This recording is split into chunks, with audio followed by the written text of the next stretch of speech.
conhecida, Juliana Pereira, que será a mediadora desse painel. Por favor. Ela é atualmente diretora executiva de clientes da Qualicorp. Está correto, Juliana? E ela vai apresentar os palestrantes e vai mediar esse painel. É uma honra estar aqui, principalmente porque nós não estamos aqui falando de teoria, né, Monique?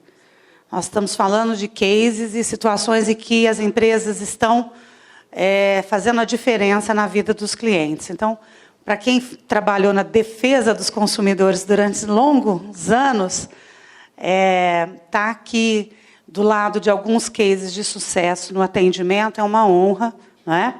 As pessoas, Miriam, brincam comigo e falam, nossa, você mudou de lado? Aí eu digo assim, não, eu não morri, ainda estou nessa encarnação, não mudei de lado. But, não é? O cliente tem um lado só, ele só quer a vida dele resolvida. Quando a gente não dá conta, ele vai para o Estado. Então, o nosso negócio é resolver o problema do cliente para ele não procurar o Estado, o PROCON ou outras organizações, né?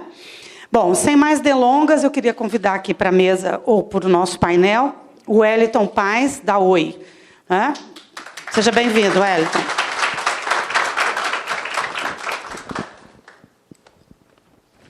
E também, para minha satisfação, dividir esse momento com a Monique Bernardes, que é superintendente de relacionamento com consumidores do Grupo Santander.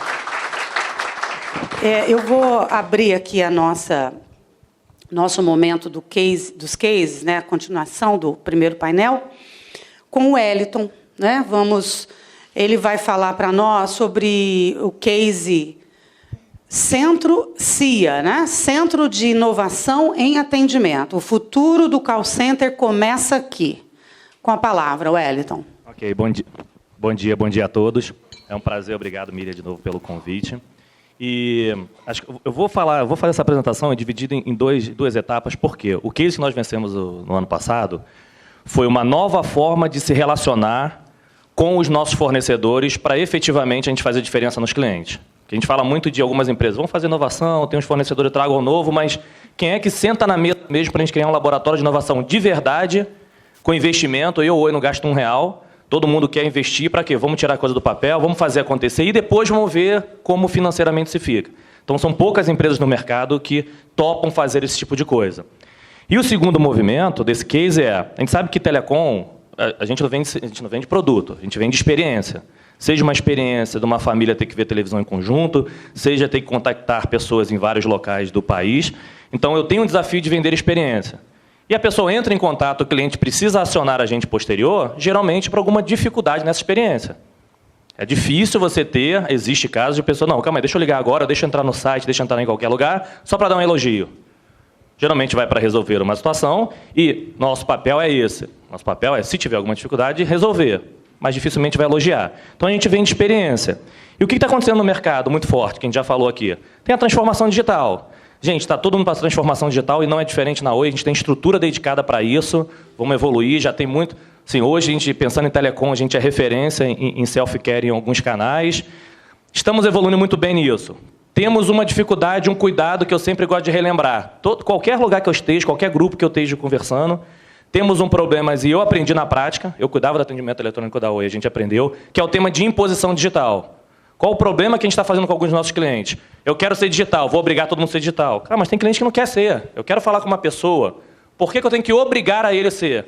Então, a gente viu muito, fizemos alguns casos disso, e confesso que a gente já errou sobre esse tema na Oi. E o que é legal desse resultado, de a gente ter sido a empresa do ano, a gente vem ao longo dos anos, e todo o corpo de executivo, a gente mudou efetivamente a mentalidade. Não tem aquela preocupação de financeiro.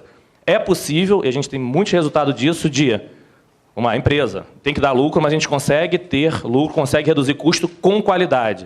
Se a gente atender bem o cliente, é possível sim. E foi caso prático. Então, uma das dificuldades e uma das coisas que vinha acontecendo bastante é o tema da imposição.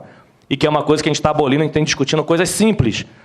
Por exemplo, o cliente lá do interior que não consegue acessar, eu consegui colocar numa lotérica para ele poder ir lá conseguir pagar a conta, uma pessoa mais idosa que gosta de caminhar pela manhã. É uma forma de ser digital ele se autosservir numa lotérica? Sim ou não? Alguém acha que sim? Ele escolhe aquilo. Ele, não quero ligar, eu quero caminhar. Não, vamos obrigar você a ter um site aplicativo. Não, então qual é o caminho que ele quer e vamos dar essa condição para ele. E o que surgiu do CIA? Como a gente estava todo mundo fazendo esse movimento, a gente sabe que tem alguns clientes que vai falar de voz. Então a gente criou um centro de inovação e atendimento para cuidar ainda dos clientes que vão ficar entrando em contato com o humano. Porque todo mundo tem, assim, acho que quase todas as empresas aqui falaram, e na Oi, todo mundo focando no digital. Quem é que está olhando para o humano? Quem efetivamente está preocupado em fazer coisas diferenciadas, atender melhor o cliente, se ele precisar falar com pessoas. São poucas. Inclusive, eu tenho orgulho, falei com a Miriam, apesar de a gente receber, além da gente receber esse case aqui, a gente foi ouro numa premiação internacional que teve do Steve Award, que competindo com gigantes, porque eles viram que efetivamente isso é um diferencial. Está todo mundo olhando para o digital e está esquecendo das pessoas que efetivamente vão precisar ainda falar com pessoas. Então, quer ver um exemplo claro que a gente brincou aqui? Perguntou sobre mensagem, né? Quem manda mensagem, a gente brinca lá o seguinte: fazer ligação é sinônimo de muito, muito, muito, só falando mais um pouquinho de muito amor, porque senão manda WhatsApp ou SMS. Porque assim, se você receber uma ligação ou é alguma coisa muito urgente, ou assim, essa pessoa te ama muito. Porque senão vai mandar SMS ou WhatsApp, não é verdade? Sabendo que eu tenho digital, sabendo que eu tenho aplicativo, eu tenho automação na URA, para a pessoa realmente precisar falar com atendimento humano, é porque ele precisa realmente muito. Ou não teve a orientação que o outro canal precisava. Então, esse é o conceito do CIA. E aí o mais importante hoje está aqui com a gente parceiros de verdade que toparam isso. A gente tem vários parceiros de contact center, então até o contact center topo, acho que faz sentido, está no meu DNA. A Beta Group, que é o integrador de tecnologia, topo, faz sentido, e a Vaia também. Inclusive, a gente está desenvolvendo produtos que não existem no mundo, a gente está desenvolvendo aqui em conjunto. Então, o primeiro movimento que a gente fez em parceria. O nosso case empresas que efetivamente acham que a gente tem que fazer diferença para os nossos clientes e topam criar laboratório de verdade, não simplesmente falar que estão fazendo. E aí, dentro de todo o processo, metodologia normal. E aí, o que eu queria trazer nessa segunda etapa para vocês? A gente ganhou um case de como se estrutura, como cria o laboratório, com alguns resultados. Hoje eu quero compartilhar com vocês algumas coisas que nós já fizemos e alguns insights que estamos querendo quebrar paradigmas. Coisas simples. Então, o que a gente está fazendo lá dentro? Coisas básicas. Eu tenho, na minha operação, um termômetro nível de estresse do cliente. Para quê? Para o meu operador abordar ele diferente. Imagina o cliente que já me ligou 10 vezes, já teve alguma reclamação no órgão regulador, ele já teve contestação, teve reparo. Imagina como ele está chegando nesse atendimento. Essas informações a gente tem, gente. Por que eu não já trago isso para o meu atendente? Para que melhore o relacionamento dele nessa abordagem. Não tem que repetir tudo. Vou fazer o mais básico do básico. Não tem nenhum problema em falar que a gente estava atrasado, está recuperando agora. Se ele já me ligou, desligou a ligação e me ligou novamente, eu não podia pelo menos avisar para o operador que é uma ligação repetida? Um monte de operação. Essa é a informação mais simples que qualquer call center existe. De novo, um tempo atrás, nosso operador não tinha. Então, a gente coloca lá uma carinha para ele, só para ver se tem lá uma carinha. Olha só, esse cara aqui repetiu 2, 3 vezes, só para uma hora da abordagem. Ok, eu vi que você já está me ligando novamente. Deixa eu ver aqui se eu consigo acessar o sistema. A gente teve uma preocupação, gente, tem um programa Cuidar do Cliente, alguns outros programas internos, como é que a gente também cuida de quem cuida dos nossos clientes? A gente sempre fala, vou melhorar minha vida, vou melhorar meu cliente, mas se eu não der uma condição para quem está na ponta atender melhor nossos clientes, isso não vai sair do papel. E a gente é craque. Um monte de sistema, um monte de ferramenta, um monte de processo. O processo muda, lança uma campanha. Então, como é que eu melhoro a vida dele para ele atender? Então, isso é uma estatística básica que eu consigo ver, eu já tenho essa informação, e por que não colocar para ele visualizar? Então, isso mudou muito até a abordagem, cliente. Abre aspas. Gente, a cultura. Você pega, todo mundo está funcionando 100%, o operador tem que acostumar a trabalhar. Tem lá 16 mil funcionários. Embaixo, outro exemplo. Isso aqui é o que a gente já implantou. A gente colocou a operação, a gente chamou aqui de diamante, a gente está testando processos, porque não necessariamente inovação tem que ser relaga tecnologia. Processos. A gente pegou, eu faço muito benchmark, eu tenho bastante amigos, então a gente gosta de ver, nosso desafio lá é ser melhor do mundo, então a gente vai aprendendo com todo mundo lá e traz inovação. Um exemplo que a gente fez no diamante. O cliente ligou para a gente para fazer um processo de suporte técnico. Meu telefone não está funcionando. Acabou o atendimento? Calma aí, aproveitando que você já está aqui, deixa eu olhar como é que está a sua conta. Deixa eu olhar se está tudo bem aqui. É igual assim, não vou nunca numa agência bancária, mas já que sentou para falar com o gerente, deixa eu ver se é toda a sua vida, como é que funciona. Então, uma coisa que a gente está pilotando, eu vi em um dos call centers, que vamos ver como é que funciona, como é que dá esse resultado. E, mas para jogar para o varejo é difícil. Confesso, imagina você jogar isso para todo mundo, pensar no atendimento, como é que eu reduzo o TMA para poder fazer esse tipo de atendimento, mas aqui, é um tempo de atendimento rico. E hoje em dia a gente faz vários tempos de atendimento, coisas ruins, o operador que fica sem falar. Então, essa é uma outra coisa que a gente está funcionando, deu resultado, e agora o nosso desafio é como é que eu consigo virar isso para grande escala, se faz sentido em qualquer momento. Especificamente, quando eu vi esse case, eles tinham um farolzinho, se dependendo do nível de serviço ficava verde, ele podia fazer isso, ou não, se tiver naquele prioridade, atende quem está na fila, e se não tem ninguém na fila, eu faço um relacionamento diferente. E tem outros que a gente colocou, vou só dar um exemplo, outro, a chamada, o vídeo por SMS. O cliente me ligou, por que o cliente também me liga? Ele tem dúvidas. E hoje, vamos pegar agora, juntar com a tecnologia. Me ligou para uma oferta e está com dúvida, depois a gente manda um link, um SMS para ele com um vídeo tutorial, não é de venda. É para falar, ó, tem um linkzinho, você pode acessar quantas vezes. Imagina, hoje você quer montar um móvel, você chama um montador? Não, primeiro você vai no YouTube, vê se tem alguma orientação, ele vai lá e tira a dúvida. Gente, é igual. Eu mando para ele, se teve uma dúvida, calma, deixa eu acessar meu vídeo aqui de novo. Aí amanhã teve alguma coisa errada, deixa eu acessar meu vídeo aqui de novo, só para poder ver, e inclusive pode compartilhar. Em nenhum momento eu quero vender, só para tirar dúvida. Ó, seu plano funciona assim, por exemplo, funciona aqui, por exemplo, e para venda é um outro movimento. Então, uma forma de que eu oriento ele e eu também ajudo a ele se autosservir, se auto-orientar. Então, essas são algumas coisas, algumas implantações que nós já fizemos. Coisas dão errada, fiz questão de deixar a coisa amarela, a gente tem que refazer, e tem pilotos que a gente faz que não dá certo. De novo, é um laboratório, tem coisa que dá certo, tem coisa que dá errado. Do que a gente implantou, a gente teve resultado em toda a cadeia.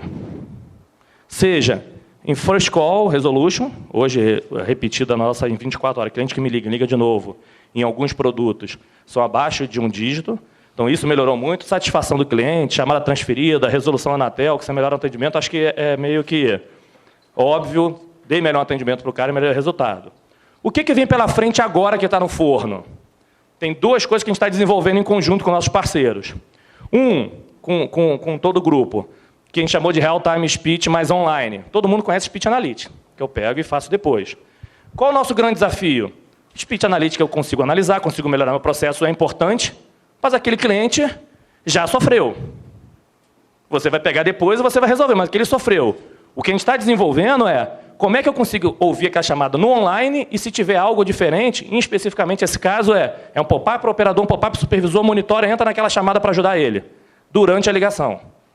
Para eu resolver o problema do cliente na hora, e ele não ter que depois sofrer.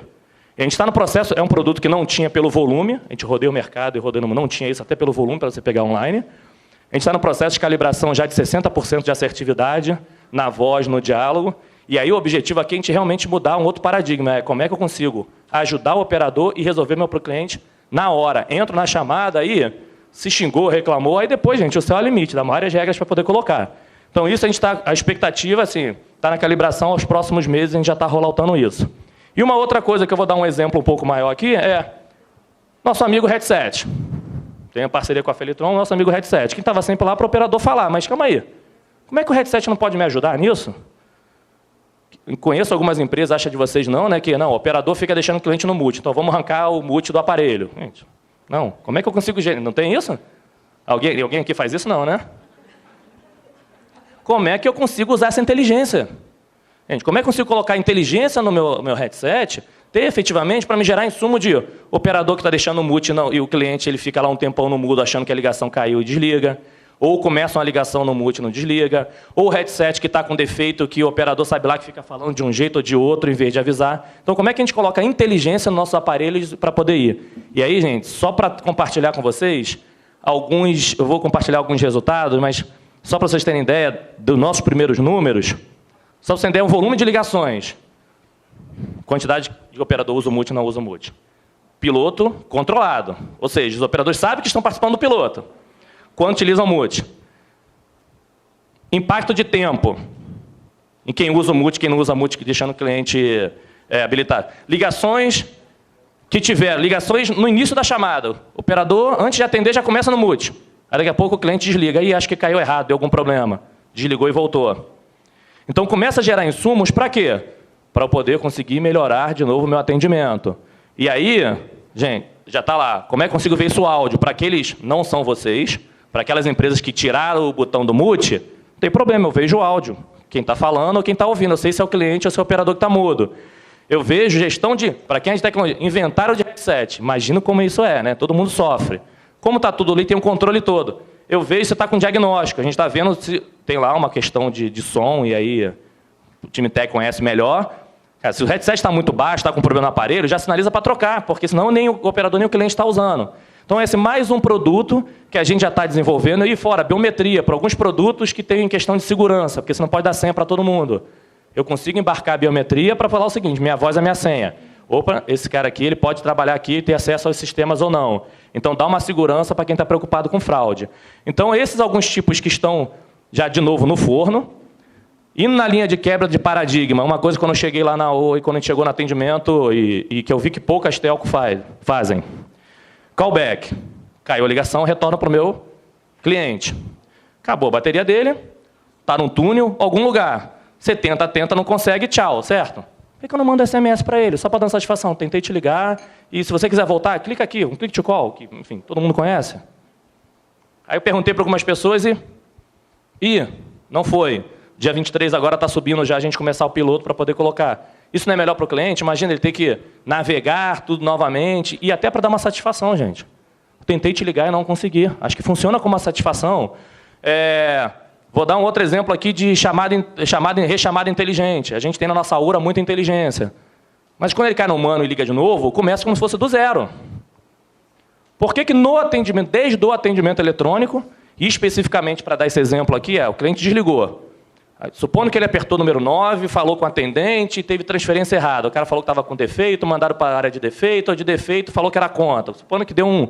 Na hora que ele me liga novamente hoje, qual a nossa regra? Vi que você acabou de me ligar. Aí tem uma regrinha, né? Se for 10 minutos, fala, vi que acabou de ligar, vi recentemente. Vi que você acabou de ligar e falou com 3 atendentes. É sobre um desses temas ou é outro? Porque se for sobre um desses temas, depois você queria falar sobre... Eu vi que um tempo sobre conta, a gente está calibrando fraseologias, né? Para o cliente entender, até porque a gente atende nacional, tem que tomar cuidado. Como é fazer o cara voltar para o mesmo atendente? Voltar para o mesmo grupo de operações? Eu não consigo fazer isso hoje, gente. A tecnologia, eu aprendi o seguinte, tudo é possível, nem tudo é viável. Mas possível, tudo é possível. Então, a gente está lá testando. Pode ser que o piloto veja o seguinte, não deu resultado nenhum, o cliente não gostou. Mas estamos lá testando. E aí, o que é legal disso, de algumas coisas que está na fila, é uma coisa importante. Por que o cliente não pode voltar a falar com o mesmo operador?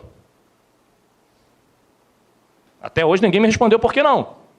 Eu estava conversando com o time de regulatório a primeira vez, vai entender se regulatório tem alguma coisa. Assim, o máximo que vai acontecer é, se o operador não tiver, tem uma orientação, mas você pode falar com o meu atendente, mas ali você vai ter que esperar um pouco, não porque ele está com outro atendente.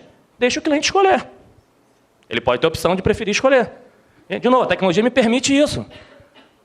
Se eu for falar um tempo atrás, talvez não permitiria, mas permite. Então vamos ver se funciona. Teoricamente não seria básico? Cara, eu quero voltar a falar com o meu atendente. Se você volta lá, de novo, vou pegar exemplo do banco. Se eu estou lá numa agência, fui falar com um gerente, falei, na hora de voltar, de repente você prefere esperar que eu quero voltar a falar com aquela mesma pessoa. Por que o cliente não pode voltar a fazer isso? Então, a gente está com uma lista e, afim, a gente já tem demanda que já está arrastando para 2019, porque, de novo, tem que fazer piloto, tudo bonitinho, mas o objetivo é, primeiro a gente sabe onde quer chegar. E o nosso posicionamento é, efetivamente, a gente quer fazer diferença no atendimento, a gente entende que a área de relacionamento com o cliente vai ser cada vez mais forte um diferencial competitivo. Cara, vou entrar na Oi, na empresa B ou C. A rede é igual, o plano está igual, não. Mas esse aqui, se eu tiver alguma dificuldade, eu sei que vou ter um relacionamento muito melhor. Então, acho que esse é um grande desafio. E eu só queria lembrar vocês, em resumo, né? É importante fazer a transformação digital, atendimento humano também, é preciso inovar e quebrar paradigmas, porque tem coisas básicas que a gente achava que não dá para fazer, Tenha parceiros e não fornecedores, a gente estava conversando com o Ricardo agora aqui, acho que isso é legal. Uma coisa é ter fornecedor, eu contrato o cara, não, quero parceiro que quer construir comigo. Então, isso está fazendo a diferença porque eu tenho o meu papel e você tem o seu papel. Então, isso faz toda a diferença, porque senão não tinha esse laboratório. Se meu parceiro ficasse mais preocupado se quanto é que eu vou ganhar com aquilo, ele não teria esse laboratório. Ele está mais preocupado como é que construir uma coisa que realmente vai fazer diferença para os clientes e, como consequência, para a gente, e vai evoluir. Uma coisa importante, que a gente falou de tecnologia em alguns aspectos, tem processo de tecnologia. A tecnologia tem que se adaptar à nossa necessidade. Eu não tenho que comprar tecnologia porque é moda. Não, inteligência artificial, a gente está fazendo. Não, mas todo mundo tem, eu quero ter também. Se não vale para mim, gente, não me importa. Eu quero ver o que serve para mim E com do tempo, necessidade, e depois coloca um negócio legal. Eu não posso querer um negócio legal para ir. E é igual disruptivo. Vamos fazer um omnichannel. Não existe nenhuma empresa no mundo que faça. A não ser algumas pequenas startups. Não adianta você pegar lá o Big Bang. Cara, vamos começar com isso aqui? Vamos começar com isso aqui? Vamos começar com isso aqui, daqui a pouco lá na frente você tem um negócio muito maior. Isso é importante. Mas eu queria deixar um dos recados finais, é o seguinte. Algumas pessoas estão esquecendo, algumas empresas estão esquecendo durante essa transformação das pessoas. O que eu tenho visto algumas coisas no mercado? Está indo digital, está indo inovação, está todo mundo, então deixa eu tentar contratar fulano, deixa eu tentar contratar fulano. Gente, e as pessoas que estão aqui? Elas têm que mudar a cabeça também. Eles têm que mudar a mentalidade. Eu até compartilhei um tema no meu LinkedIn que eu achei ótimo, simples, que era uma empresa que precisava melhorar a produtividade da área de limpeza dos funcionários e colocou alguns avisos. Não melhorou. Por quê? Porque o pessoal de auxiliar de serviço geral não sabia ler. E aí, o que eles fizeram para poder ganhar produtividade? Demitir e contratar os novos? Não. Criaram um programa de alfabetização, de orientação às pessoas para poder fazer isso. Então, o nosso grande tema aqui, que a gente vem discutindo lá, e isso dentro do CIA, a gente já começou, a gente hoje está fazendo a segunda palestra, é como é que a gente vai também alfabetizar, seja de inovação, de relacionamento, os nossos executivos, sejam nossos profissionais, para eles poderem estarem atuando e nesse perfil, seja de atuar diferente com nossos clientes, sejam de utilizar essas nossas soluções. Porque não adianta, isso aqui foi muito legal, mas o time não dá, então agora eu troco. Tira essas pessoas e contrato outro. Não, não é. E não adianta esperar também que o cara por si só evolua. A gente precisa disso. Fizemos um workshop de inovação, trouxemos. Hoje à tarde eu estou fazendo uma reunião com todo o meu time técnico para falar para eles de negócio, para o time técnico entender como funciona o negócio, como é a experiência do cliente, para eles poderem trazer soluções. Então, esse é um ponto super importante da gente poder fazer também a transformação das pessoas, porque senão vai para a tecnologia, vai para processo, vai tudo, a gente esquece das pessoas. Então, acho que eu queria deixar esse recado, porque senão o nosso laboratório, se a gente não conseguir fazer o que as pessoas também aprendam e evoluam, nosso laboratório não vai evoluir, porque você vai querer ficar trocando pessoas para lá e para cá e isso não vai adiantar. Tá? Então, assim, acho que esse é o nosso case. Eu queria deixar assim, por que eu fiz questão de dar alguns exemplos? Para deixar na cabeça de vocês alguns pontos de interrogação. Pô, será que dá para a gente fazer coisa diferente na visão para poder ajudar nosso cliente? Será que eu consigo fazer algo disruptivo na visão do cliente? Todos esses ideias e pilotos são compartilhadas, são os operadores que validam se vão entrar na nossa lista ou não. A gente explica para eles, eles falam, cara, isso aí não vai dar certo no meu cliente. E a gente faz algumas pesquisas com alguns clientes para perguntar para eles se faz sentido ou não. Porque se não fizer sentido, a gente não entra. Isso é coisa importante. Como todo mundo levantou a mão, eu levantei também, eu fui operador, supervisor. Essa escadinha que é super legal, é validado por alguns clientes que a gente pesquisa, mas principalmente para o operador que está na ponta, que sofre com o cliente. Esse é um negócio legal. E aí, reforçando o nosso case de vamos ser parceiros, seja do nosso call center ouvir, seja do nosso parceiro de tecnologia para poder ouvir, seja do integrador para trazer a solução, e seja de todos os parceiros de call center, porque teve um dos cases que não é esse, um dos que a gente também foi premiado, que a gente chamou de transformando competição em colaboração, porque na Oi a gente tem um modelo de qualidade, a gente pega alguns indicadores de qualidade e tem uma competição entre os nossos parceiros de call center. Se você, nesses indicadores de qualidade e visão cliente, você for melhor, você acompanha todo mundo, a cada 3 meses você recebe mais tráfego. Então, eu quero fazer um orçamento, eu quero crescer. Tá bom, você ganha todos os ciclos e você vai crescer nesses resultados. E a gente criou um conselho de gestão do atendimento, que a gente se reúne a cada 3 meses, e a gente senta na mesa, eu, João, todo mundo fala o seguinte, a minha estratégia de relacionamento é essa, a gente esquece competição e o que é melhor para os nossos clientes. E o que é mais legal deles, que é assim, o pessoal traz ideias para melhorar a vida do cliente, que eles fazem internamente, que é diferencial na competição deles. Eles falam assim, eu faço algo que o cliente está mais feliz, melhor a satisfação, e compartilha com o concorrente, por quê? Porque se todo mundo fizer, vai ser melhor para o cliente. Então, isso foi super rico e no ano passado, pela primeira vez na história, um monte de gente conheceu, vocês viram concorrentes subindo no palco em conjunto para receber prêmio. Por quê? Receberam um prêmio porque eles estão preocupados em resolver o problema do cliente, não é a competição em si. Então, acho que isso é muito legal, por isso que essa parceria do CIA funciona, por isso que a gente está vendo, além das estratégias, N resultados da Oi na relação com o cliente melhorando, porque todos os nossos parceiros estão preocupados em efetivamente resolver o problema do cliente. E a gente tem muito claro a nossa estratégia. Só para vocês saberem, a Oi não tem ninguém da Oi dentro do nosso parceiro de call center. Se é meu parceiro, ele é responsável por isso, eu sou responsável por isso, vamos junto. Se eu tenho que ficar lá dentro tomando conta, tem alguma coisa errada, não é meu parceiro. Então, esse tipo de estratégia fez com que a gente evoluísse muito. Então, acho que para a gente é um orgulho estar sendo premiado aqui, ou sendo premiado fora, estar sendo reconhecido, porque Sabemos que tem muita coisa para melhorar, fato, não vou falar aqui que a gente está perfeito, mas as nossas atitudes, os nossos parceiros estão fazendo com que a gente consiga evoluir. Então, a gente está vendo que o caminho, efetivamente, é a gente ter excelência no atendimento aos clientes. Obrigado a todos.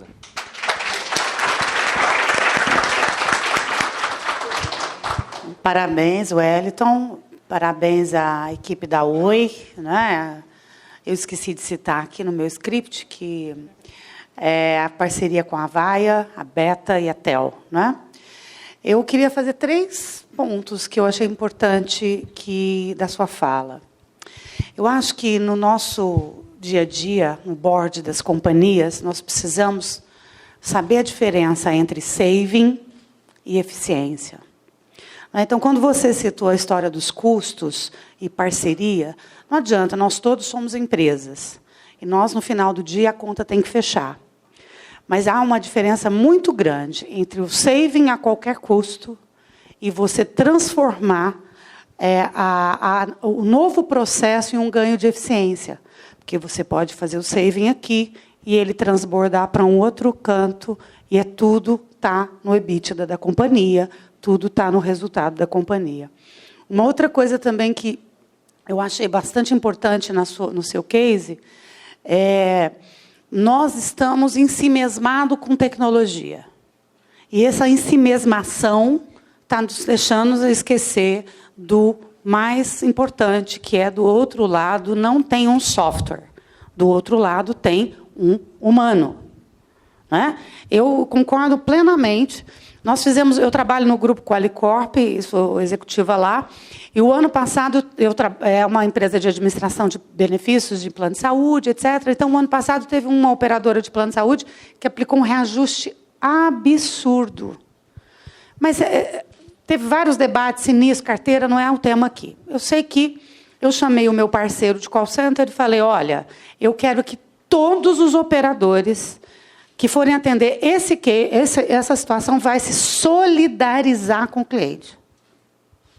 Como? Falei, a hora que o cliente falar, que absurdo esse reajuste, né? Que não sei o que, você vai falar, senhor tem toda a razão. É um absurdo esse reajuste. Aí, me chamaram, aí foi subir na escadinha do outro lado, porque eu dei o comando, o gerente falou, aí subiu para o superintendente, de repente eu estava com o presidente do meu parceiro, tive que ir na operação, pessoalmente, como executivo, para botar os supervisores numa sala e dizer, você acha razoável um reajuste de 34% de alguma coisa neste país? Só os bancos. Mas, enfim, não vamos fazer bullying com os bancos. Né? Não é razoável. Então, você tem que se solidarizar. E a empresa tem que estar preparada para dizer, senhor, olha, lamentavelmente, por conta do sinistro, disso, daquilo, é isso, o que eu posso te fazer? Como eu tenho uma possibilidade... Você vai gerar empatia nesse momento, mas vai abrir precedente, porque vão usar as gravações. Por quê? Que você foi humano?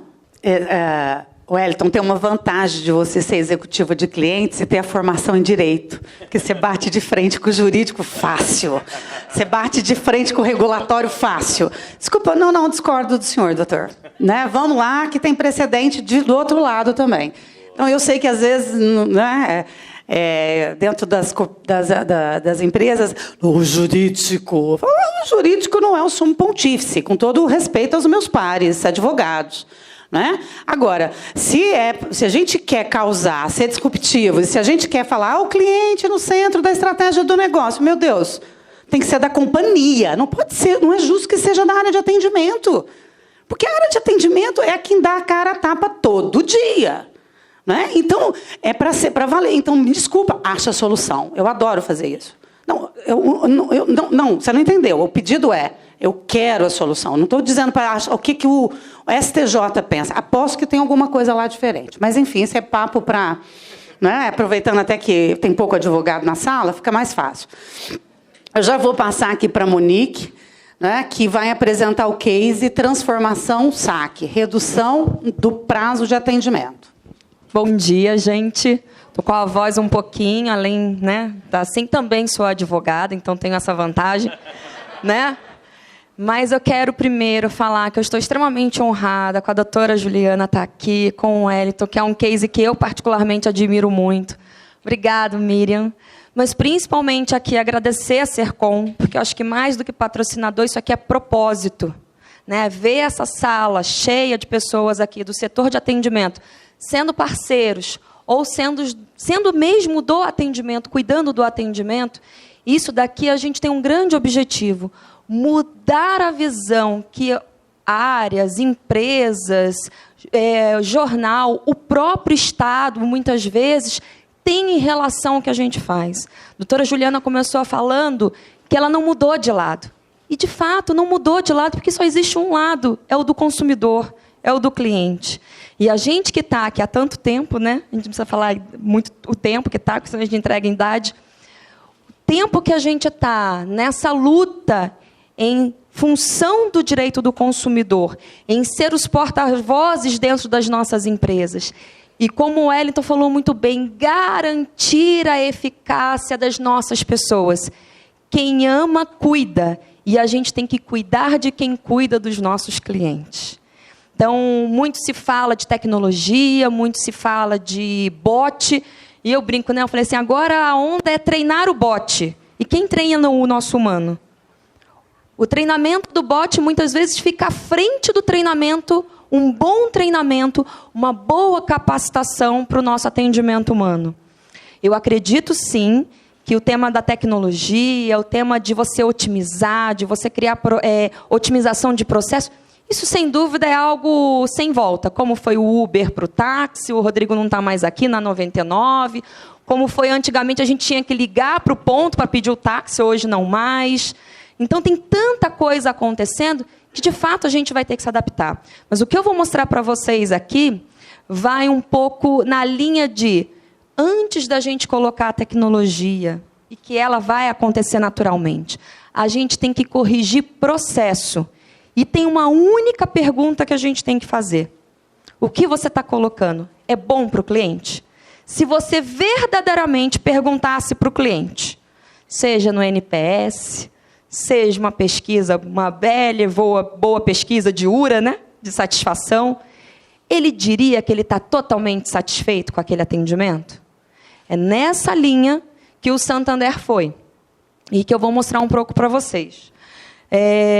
A gente falou de muita coisa, a gente falou de treinamento, a gente falou de tecnologia no Santander, e a gente falava assim, só tem um gatilho que vai fazer a diferença em que a gente possa ser reconhecido como o melhor saque do Brasil. E quando eu estou falando de saque, né, a gente tem a questão do decreto do saque, que a doutora Juliana aqui muito bem, em 2008, a gente já está falando aí de 10 anos, e agora ele está com uma nova revisão em voga. Se a gente não avança, o Estado vem e avança pela gente. Se a gente não faz autorregulação, se a gente não cuida da casa, o Estado vem e cuida para a gente. Porque o consumidor vai lá e diz para ele que ele não está sendo bem cuidado. Então, não tenham dúvida que fazer um novo decreto, fazer uma lei, fazer o que for, ainda se torna necessário. E é fato. E não adianta a gente querer reprimir. Eu vejo agora, né, o que vivemos em 2008, na época, com muitas situações, era algo novo. E todo mundo se assustava, né? Nossa, vai quebrar as empresas. Nossa, vai não sei o quê. E agora a gente vê um outro segmento que está sendo chamado à mesa com o mesmo discurso. Bati nas costas do cara e falei, cara, vai por mim, eu consigo prever o futuro. Nada disso vai acontecer. Pelo contrário. Vamos junto, a gente tem como ajudar, como Febraban, como Teles, a gente tem como apoiar vocês nessa empreitada. Por quê? Não importa se é o banco X, se é o banco laranjinha, se é o banco vermelhinho.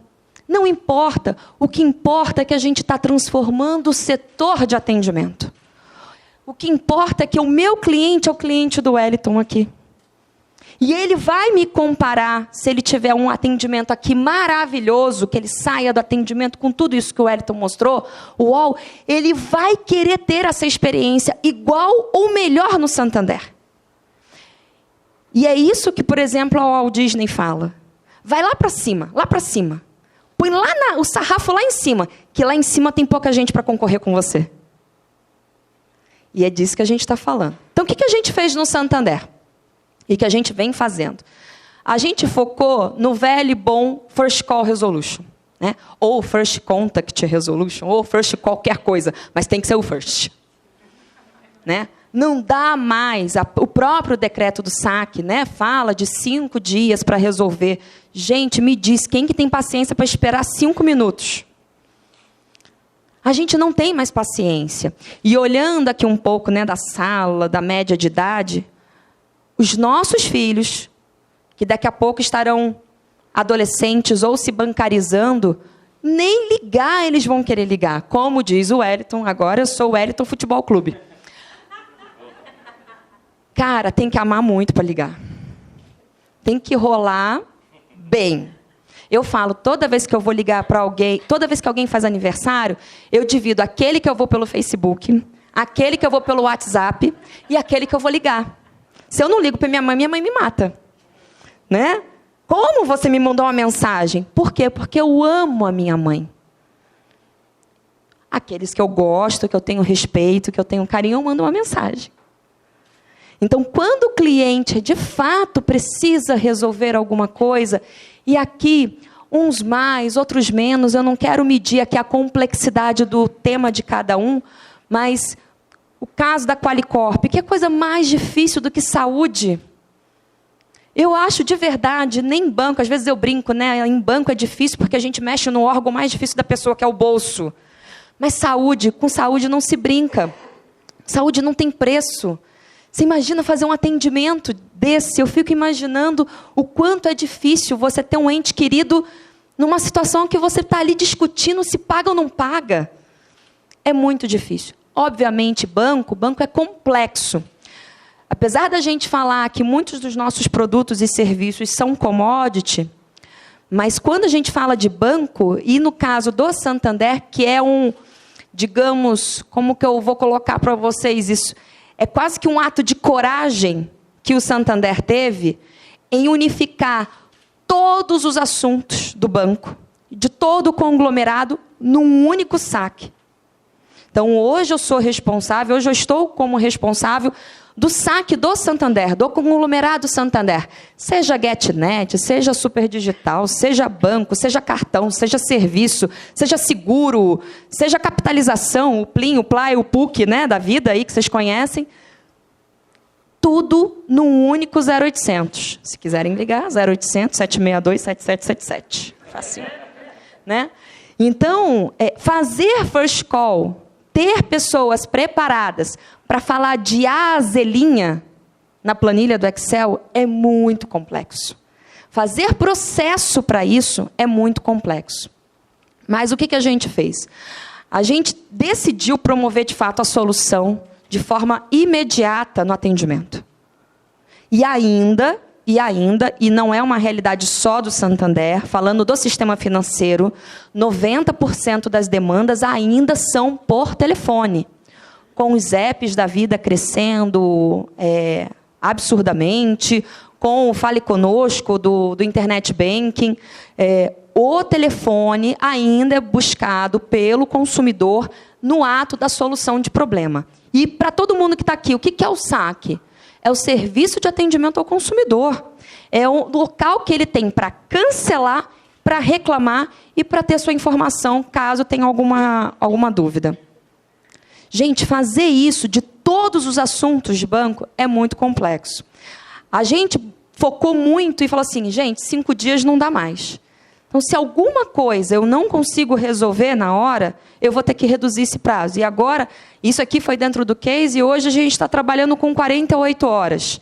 Imagina uma situação... E tem situações que escapam? Tem. Agora mesmo, eu estava com um caso de crédito imobiliário que demorou 40 dias. Mas é 40 dias aqui na minha mão. Eu, como superintendente do saque, 40 dias eu falando com o cliente, dia sim, dia não. Porque era complexo. E eu falo uma coisa para vocês. Problema não é ter problema. Problema é não saber fazer o que com o problema. Reclamação sempre vai existir, gente. Sempre vai existir. Sempre vai ter alguém pensando diferente do outro. O ponto é como é que a gente encoraja as nossas pessoas a encarar esse momento e, como a doutora Juliana falou, se colocar no lugar do outro. A velha boa empatia faz toda a diferença nessa hora. Né? Eu vou falar um pouquinho depois de um tema que a gente fez há pouco tempo, que vai muito em linha com isso que ela falou também. E a redução de reclamação. Quer coisa pior do que o próprio SAC ter reclamação? Então, a gente trabalhou nisso também. Como que a gente fez isso? E aí, aqui, eu acho que está a beleza do negócio. Que para as empresas, e o Wellington fez isso muito bem, a gente sempre tem vocês como referência lá, quando fala de parceria. Seja com um parceiro, seja como multidisciplinar dentro das organizações. E foi bem em linha que a gente fez. A gente montou equipes multidisciplinares. Eu brinco assim, tem 2 pessoas dentro do banco, 3, na verdade, que quando liga, a pessoa fala, meu Deus, o que eu fiz? Ou é o saque, ou é a auditoria, ou é a imprensa. Né? Você liga e fala assim, meu Deus, o que foi agora? E a gente fez isso, a gente chamou o banco inteiro, por assunto, de forma multidisciplinar, colocou as pessoas e falou assim, mas esse processo é complexo, esse processo é difícil. Não, esse processo, você acha que eu vou dar alçada para o saque? Falei, meu amigo, primeira vantagem que você tem. No saque do Santander, e aqui vou fazer um parênteses para a gente desmistificar um pouco isso, 100% das nossas operações são de funcionários do banco. Fala, poxa, Monique, mas você é contra terceirizar? Não, eu não sou contra terceirizar. Eu sou contra abdicar. Quem abdica não vai dar certo. Você pode ter um grande parceiro, de novo aqui, como a Oi fez, mas você tem que estar lá. E quando eu digo lá, não é fisicamente, não, tem que confiar, concordo com ele. Mas você tem que dar alçada, você tem que treinar, você tem que capacitar, você tem que garantir a execução impecável dessas pessoas. É o seu negócio, não é o negócio da TEL, não é o negócio da Sercom. A Sercom está com você, mas você tem que estar lá, porque é o seu cliente que ele está atendendo. E não tem coisa mais importante do que o nosso cliente e o nosso funcionário, mesmo que esse funcionário seja parceiro. E no caso do Santander, deu muito certo, porque a gente falou assim, qual que é a diferença da Monique, sentada na central de atendimento, para o cara que está centrado lá na sede, na área de riscos? Não tem diferença. Não tem que ter diferença.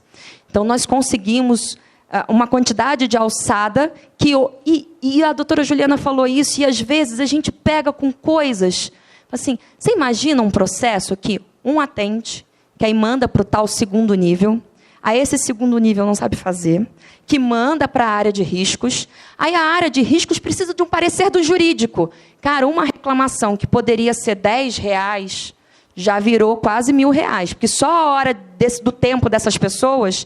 Então, foi isso que a gente mostrou dentro da organização, de qual o custo da reclamação.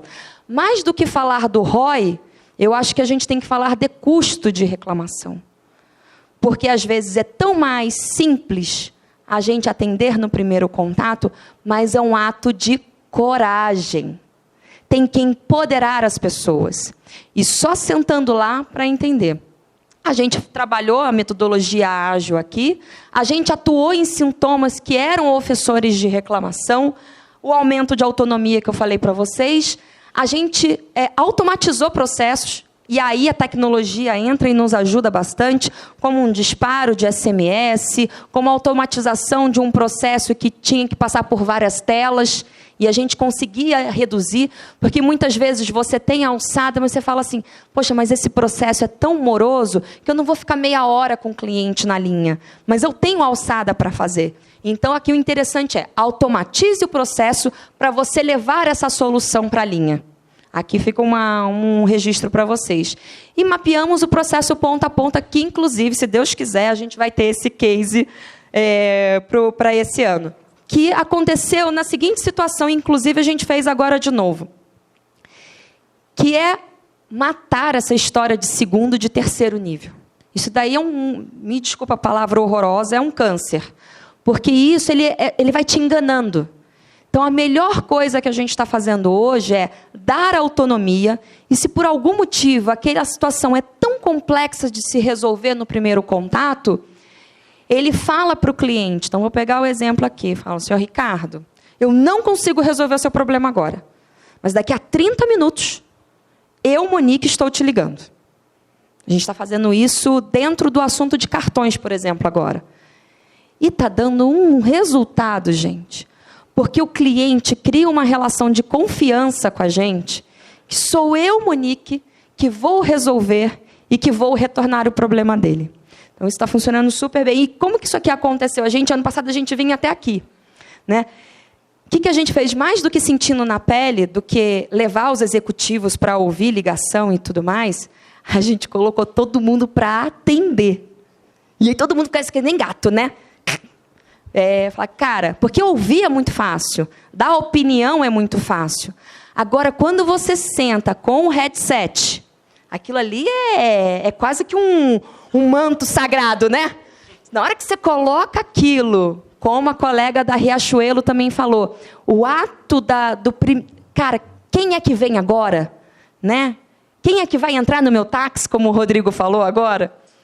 É incrível.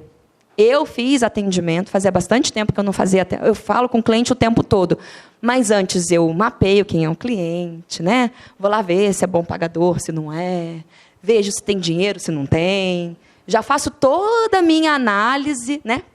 Pré-julgamento, em relação ao cliente que eu vou ligar, porque tem algum problema. Então, eu falo que meu celular é praticamente um 0800. Diferente, na hora que você coloca o manto sagrado do headset, quem é que vem ali? E aí, a gente vai falar aqui de resultado, eu não consegui dar o resultado que a gente mapeou. Porque de 10 ligações que eu atendi no saque, eu só consegui resolver na hora 6. Nossa, gente, e ficou uma aposta, quem que conseguiu resolver mais?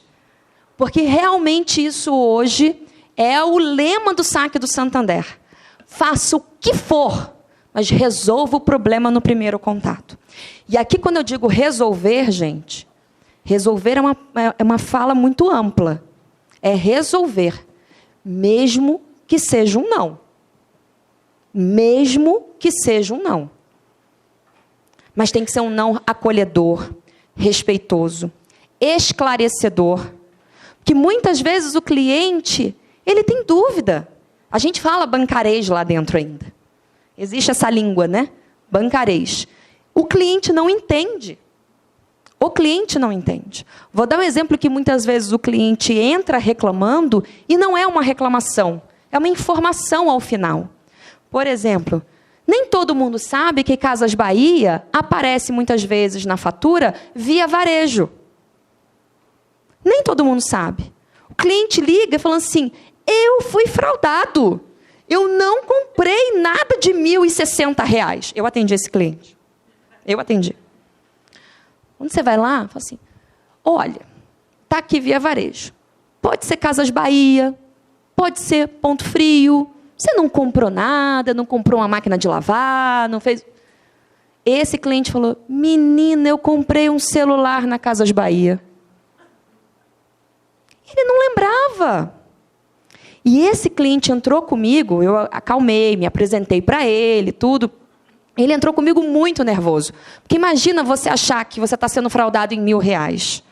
É bem complexo. E era um cliente, que eu acho que aqui um outro ponto que eu quero deixar para vocês, que eu sou uma grande defensora disso no banco, até porque a gente está num país continental, sem dúvida. A gente tem muita visão aqui, gente, de Rio, São Paulo, BH. Vai para Tapipoca da Serra. O cara nem sinal tem lá. Então, não adianta falar para o cara, entra no app, entra no Internet Bank. O cara quer falar. No máximo, ele tem um telefone para entrar em contato. Às vezes, nem agência na cidade dele ele tem. E olha que no caso de banco, nós temos essa vantagem de estarmos no Brasil todo, né? De termos o nosso ponto de atendimento. Quantos de vocês aqui, o ponto de atendimento é o telefone? Isso é importantíssimo. A complexidade, esse cliente, por exemplo, ele era do interior de São Paulo. Do interior de São Paulo. Então, assim, é complexo e está logo ali, interior de São Paulo. Está logo ali.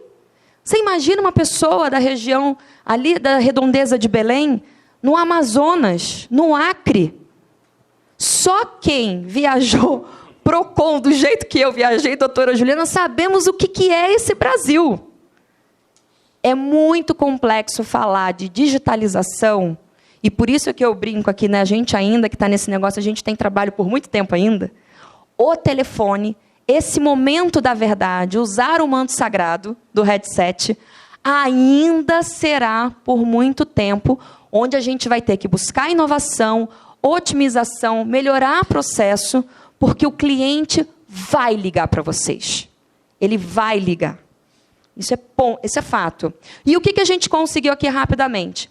A gente saiu, para vocês terem uma ideia, e isso aqui é um baita orgulho, a gente fala, além do prêmio que a gente ganhou aqui, a gente vem sendo reconhecido por isso. Hoje, o saque do Santander resolve, por telefone, 90% das demandas que chegam a ele. 90%. É beijo, tchau e não me liga mais. Amo o cliente, mas não precisa ligar para o saque mais. Já resolveu.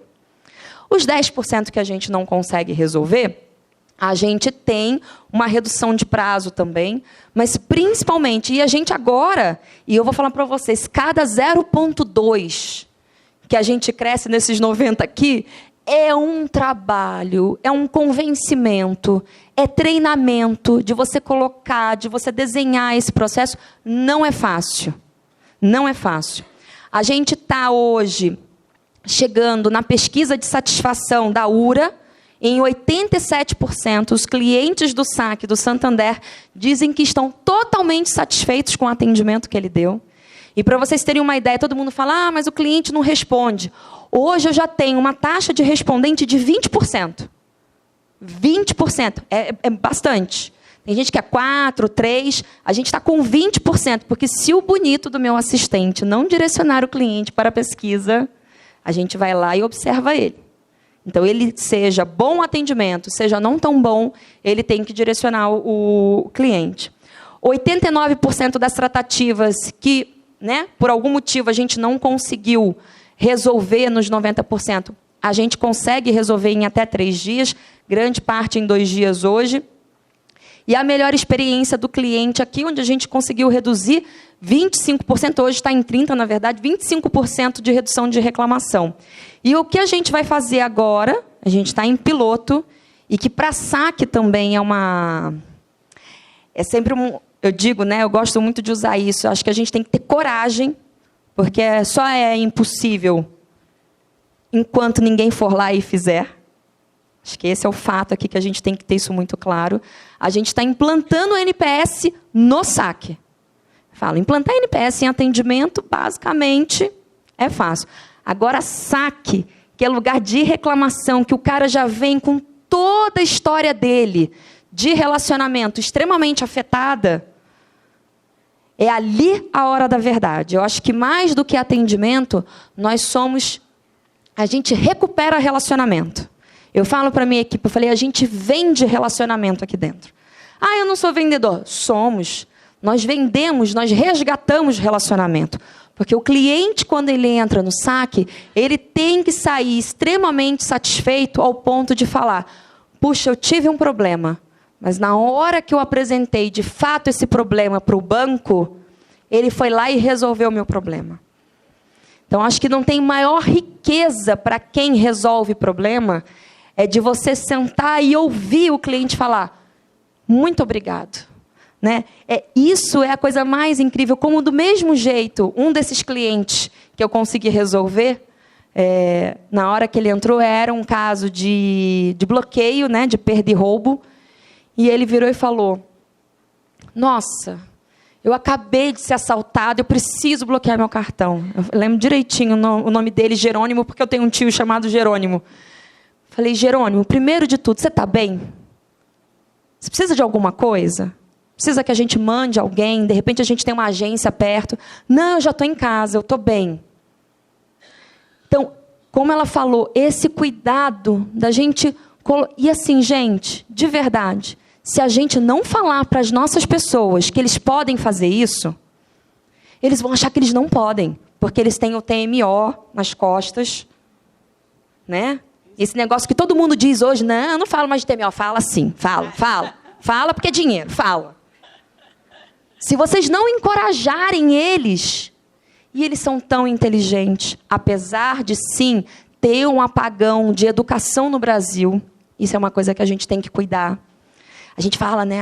Agora à tarde eu também vou falar sobre isso. A gente fala, não, a carreira é dele. Ele tem que buscar a carreira dele, o autodesenvolvimento.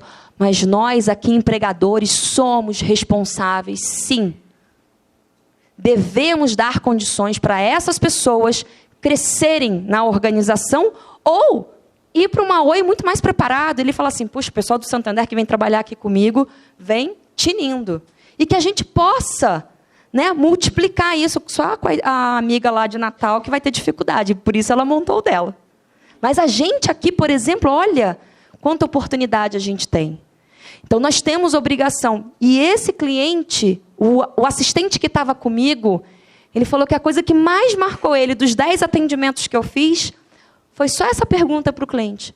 Você está bem? Você precisa de alguma coisa? Posso te ajudar em alguma coisa? Você quer que eu mande alguém aí? Ele falou, eu jamais teria dito isso.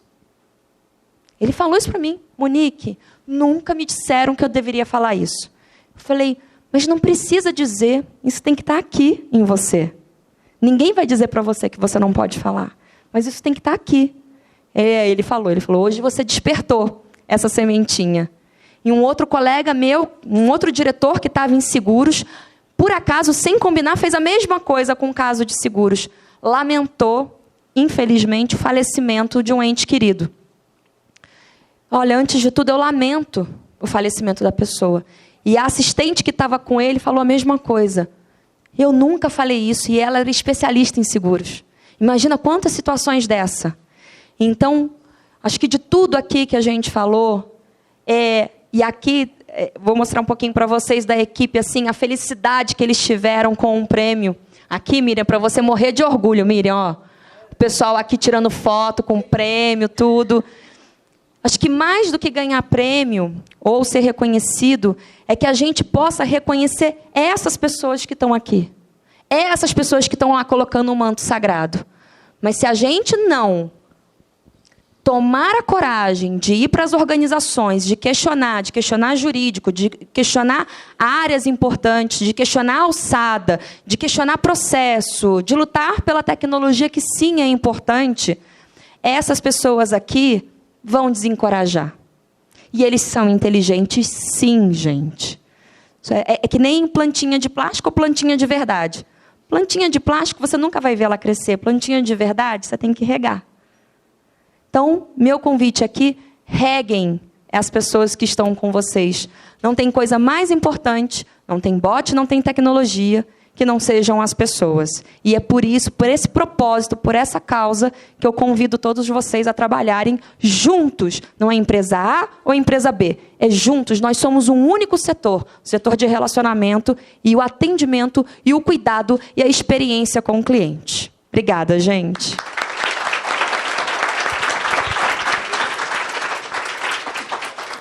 Bem, eu queria parabenizar a Monique e todo o time lá do Santander pela experiência, pelo projeto e pela humanização que ficou muito evidente no que vocês estão fazendo. Nós estamos com um adiantado da hora, então a organização pediu já para cercear democraticamente as perguntas, né?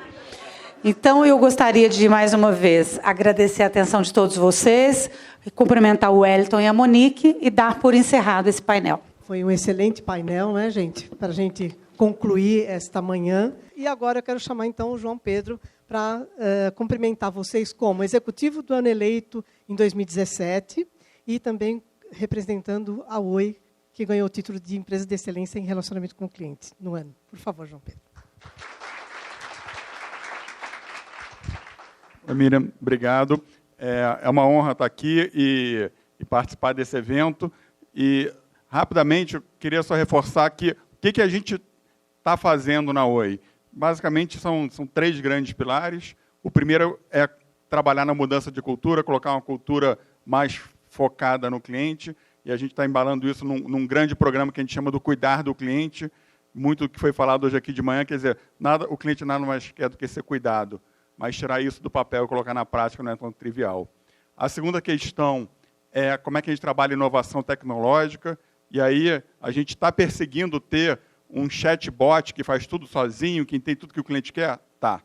Um dia a gente chega lá. Mas, enquanto isso, como é que a gente usa a tecnologia para fazer a diferença na experiência do cliente? E o terceiro ponto é trabalhar na cooperação, no espírito colaborativo. O case que o Wellington mostrou aqui é um case onde a gente foi tentando aproveitar o melhor que existe no mercado. O que uma empresa de call center pode ajudar a gente, o que um integrador de tecnologia, o que uma empresa de tecnologia em si, como é que a gente vai pegando o melhor disso tudo e colocando o cliente como foco, e, no final, usar uma inovação tecnológica que não é bonita ou charmosa. Ela é aplicada, ela traz resultado, ela melhora a vida do cliente.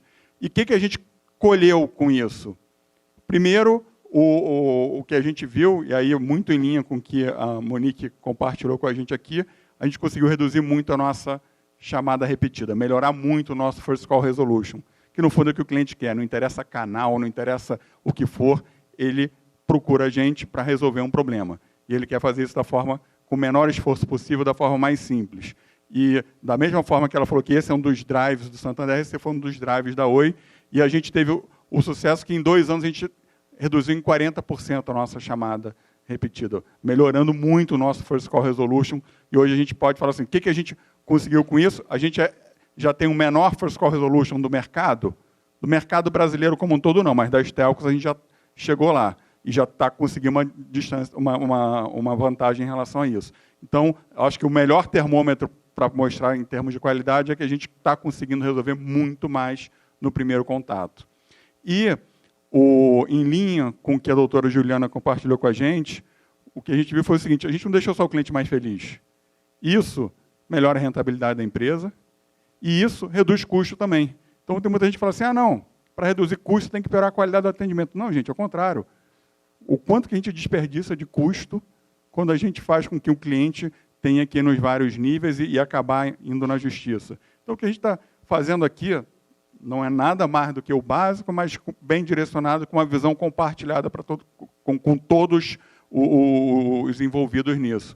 A gente sabe que tem muita coisa para melhorar. Normalmente, quando a gente aparece na imprensa, a gente aparece lá como um ofensor de qualidade.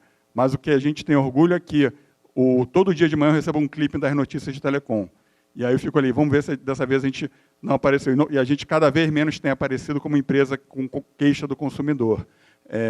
E o nosso desafio é passar daquela que não tem queixa para passar daquela que tem o elogio. E a gente sabe que a gente está no caminho. Ainda não chegamos lá, mas a gente está seguro de que a gente está com a direção correta e que, pouco a pouco, está começando a fazer diferença. Para quê? Porque o nosso sonho é que o cliente escolha a Oi, porque ela dá uma melhor experiência do cliente.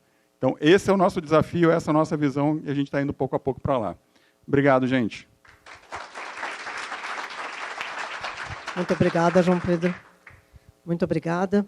E, como o propósito de todos nós... Monique, muito obrigada. Você encerrou com chave de ouro. Obrigada, João Pedro. E, como nosso propósito aqui é valorizar as melhores práticas de atendimento ao cliente, eu quero agora chamar o Ricardo Saad para uma mensagem para vocês. Por favor. Presidente da Sercom. E falando um pouquinho sobre a Sercom, a Sercom é uma empresa que a gente já tem ela há muitos anos, e claro que ficamos muito felizes com o prêmio, mas a gente sempre teve um braço de tecnologia, a gente sempre se preocupou com isso, mas sem esquecer do ser humano, que sem um ser humano a gente não vai a lugar nenhum. Então, de uns anos para cá, a gente sempre se preocupa em estar atualizado, porque com essas mudanças que estão tendo, mudanças sempre tiveram, mas o que hoje a gente vê é a velocidade. Você vai dormir de uma maneira, se acorda, alguém já atropelou você, já tem algum moleque, alguma garagem que bolou alguma coisa nova e seu negócio não existe mais. Então, a gente quer estar nessa fotografia no futuro, mas todos vocês querem, não somos só nós. Então, a gente abriu uma empresa com braço tecnológico, mas sem esquecer do ser humano. É uma coisa que a gente se preocupa, o Johnny, meu sócio, já falou, a gente tem uma série de atividades lá internas, que é o UP, que a gente valoriza, a gente paga a faculdade, subsidia todo tipo de educação, é uma coisa que a gente bate regularmente em todos os nossos operadores, porque se a gente não se preocupar, não vai ter emprego para esse pessoal no futuro. Tá? É um país, infelizmente, em formação, pobre. A gente emprega 1 milhão, 1.200.000 pessoas entre serviços próprios e de terceiros, né? E eu acho que daqui 2, 3, 4 anos esse universo vai diminuir muito, né? Num país rico, isso não teria grande problema, porque eles têm formação, têm outras oportunidades de carreiras. No Brasil, não. A gente, infelizmente, pecou e voltou para trás em termos de educação.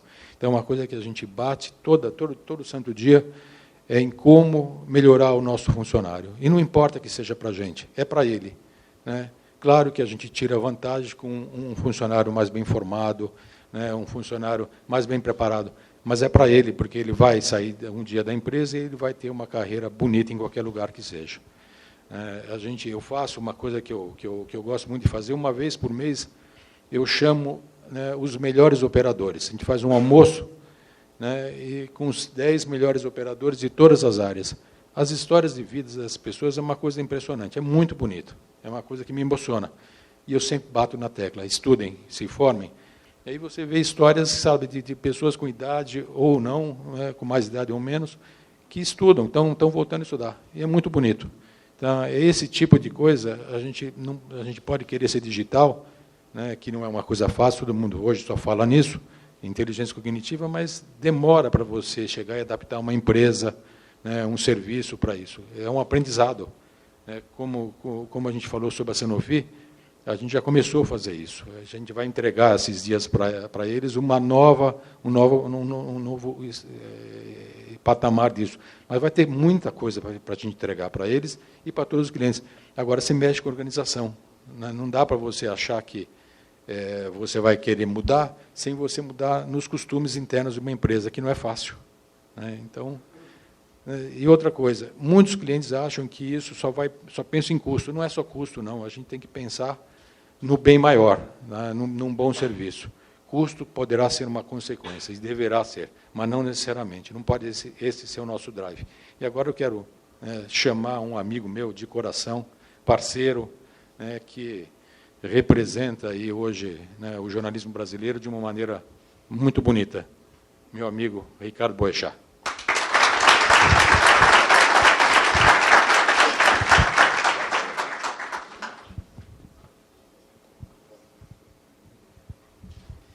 Tudo bem, minha gente? Eu pedi uma cola aqui para o Ricardo, para atualizar a memória.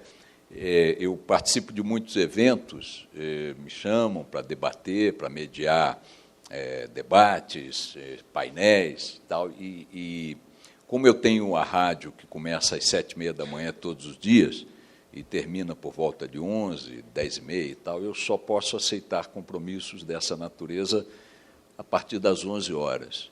E encontro sempre plateias muito mais ansiosas em almoçar do que em me ouvir. Eu também quero dizer que eu estou muito mais ansioso em almoçar do que em ficar falando. Portanto, não estranhem. Eu vou tentar ser breve, abordando aqui alguns aspectos dos assuntos que estão aí na ordem do dia, mas quero começar parabenizando a BT pelo prêmio, já na sua 18ª edição. Poucas coisas desta natureza duram tanto tempo, isso significa da seriedade, da solidez do prêmio. Quero parabenizar todos aqueles que conquistaram este prêmio no ano de 2017, em especial a Sercom, por ter sido a empresa do ano, que venceu também em 4 cases, em 4 categorias, mas esse meus parabéns se estende a todos igualmente e a todos os laureados até hoje. Queria fazer 2 rápidas observações, Ricardo, de onde, se você me permitem, sobre essa questão da relação com os clientes. Não é a minha praia como analista, mas é a minha praia como cliente. Vocês imaginem alguém que tem 6 filhos, como eu tenho,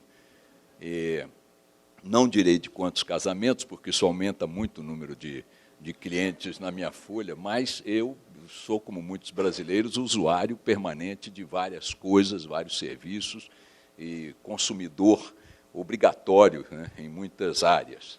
E sempre me impressionou muito o fato de que nós estamos no Brasil num estágio ainda muito primário, né, da relação com o cliente, com o consumidor, né.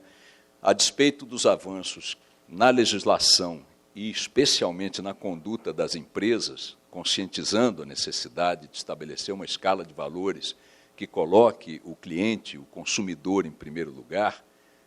A despeito de todo esse esforço e do grande avanço que logramos nos últimos anos, essa discussão sobre colocar o consumidor, o cliente, num primeiro plano, já figurava em debates na sociedade americana nos anos 70. Chegamos a ter lá uma figura que teve uma enorme projeção com pregações nessa área, chegou até a ser considerado como um potencial candidato à presidência dos Estados Unidos, talvez alguns lembrem do nome, eu não vou lembrar agora. E muitos países avançaram enormemente nesse campo, não apenas premidos pelo aprimoramento da legislação, que empoderou, para usar a palavra da moda, o cliente junto ao judiciário, né, passou a ser um transtorno para as empresas que não davam atenção a isso, mas também pelo próprio avanço de conceitos, de padrões e tudo mais. E eu brinco muito dizendo uma coisa, que é a seguinte: todos tratam desta necessidade de evoluir predominantemente através de ações de reorganização interna, né, de tecnologia incorporada ao atendimento e tudo mais, né?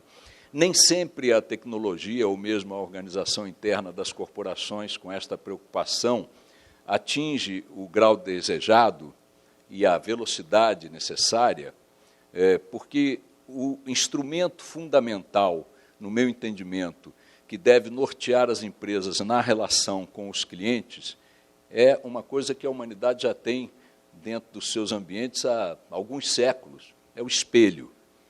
Eu acho que se todo executivo, todo proprietário, botar um grande espelho no seu gabinete e olhar para ele, se vir como pai, como marido, como cidadão, e refletir sobre o que faz nestes níveis, como indivíduo, e aplicar a esta reflexão o universo das suas condutas e da sua empresa em relação a outros cidadãos, pais de família, que por acaso são seus clientes, ele trará para as suas reflexões algo que a tecnologia pode aprimorar, que a reorganização interna pode aprimorar, que a legislação pode obrigar a aprimorar, mas que não terá a mesma densidade, a mesma percepção do que você se perguntar se está sendo correto na forma como lida com os teus clientes, que são teus semelhantes.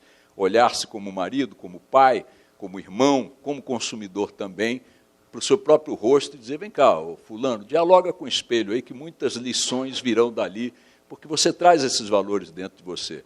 Você também é cliente quando não está usando coisas da tua própria empresa na condição de executivo, funcionário, né, ou proprietário.